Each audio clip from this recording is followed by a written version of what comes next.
Hello বন্ধুরা, শেষ পর্যন্ত রেকর্ড হয়ে গেল মরশুমের শীতলতম দিন কলকাতায়। কিন্তু সোমবারের পরে দুঃসংবাদ। তাহলে বন্ধুরা, পাহাড়কে টক্কর দিচ্ছে পশ্চিমবঙ্গের জেলাগুলি, জমিয়ে শীত কলকাতাতেও। 12.5 ডিগ্রিতে নামলো কলকাতার তাপমাত্রা। হাওয়া অফিস বলছে রবিবার করে ফেলেছে নতুন রেকর্ড। পারাপতনের নিরিখে এদিনই মরশুমের শীতলতম দিন। আলিপুরের তাপমাত্রায় স্বাভাবিকের চেয়েও 4 ডিগ্রি কম। শনিবার দিনের সর্বোচ্চ তাপমাত্রা ছিল 24 ডিগ্রি সেলসিয়াস। বাতাসে জলীয় বাষ্পের পরিমাণ বা আপেক্ষিক আর্দ্রতা 43 থেকে 93% আশেপাশে। আবহাওয়া দেখে শীতপ্রেমীরা খানিকটা খুশি হলেও হাওয়া অফিস বলছে এই দফায় তাপমাত্রা আর কমার আশা নেই।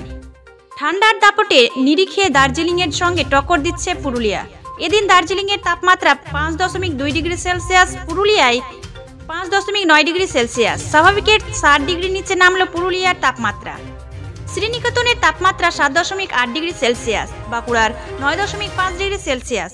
সোমবারের পর 2 থেকে 3 ডিগ্রি সেলসিয়াস তাপমাত্রা বাড়বে, তবে 18 ডিসেম্বর পর্যন্ত স্বাভাবিক বা তার নিচে থাকবে পারদ। বঙ্গোপসাগর নিম্নচাপের প্রবাহে কমবে ঠান্ডা।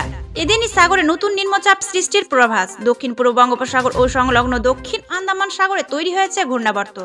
আগামী 24 ঘন্টায় এই ঘূর্ণাবর্ত নিম্নচাপে পরিণত হতে পারে দক্ষিণবঙ্গের বঙ্গোপসাগরে। যদিও এই নিম্নচাপের অভিমুখ থাকছে মূলত তামিলনাড়ু উপকূলের দিকে, অন্যদিকে নতুন করে পশ্চিমী ঝঞ্ঝা তৈরি হয়েছে উত্তর পশ্চিম ভারতে। এর ফলে সোম ও মঙ্গলবার তুষারপাতের সম্ভাবনা থাকছে উত্তর পশ্চিম ভারতের পার্বত্য এলাকায়।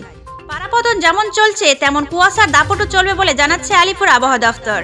তবে সবথেকে বেশি কুয়াশার দাপট থাকবে 3 জেলাতে। পশ্চিম বর্ধমান, বীরভূমের পাশাপাশি মুর্শিদাবাদেও বিক্ষিপ্তভাবে হালকা থেকে মাঝারি কুয়াশার সম্ভাবনা থাকছে। কলকাতা সহ বাকি জেলাগুলিতেও সকালের দিকে হালকা কুয়াশা ধোঁয়াশা থাকবে। তবে সবথেকে বেশি কুয়াশার পরিমাণ বাড়বে সোম ও মঙ্গলবারে। এই ছিল আজকের আপডেট।